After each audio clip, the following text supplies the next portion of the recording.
petit rosé à l'heure du déjeuner. Boudé des consommateurs il y a quelques années, c'est désormais la boisson phare des terrasses de l'été. Familialement, il y a toujours eu du rosé en été, donc je ne remarque pas vraiment la différence, sauf effectivement c'est peut-être plus valorisé qu'avant. Avant c'était peut-être considéré comme un vin de table.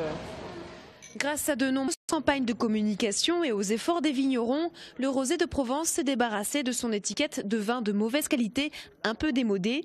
C'est aujourd'hui un secteur économique qui se porte bien, comme ici, au pied de la Sainte-Victoire.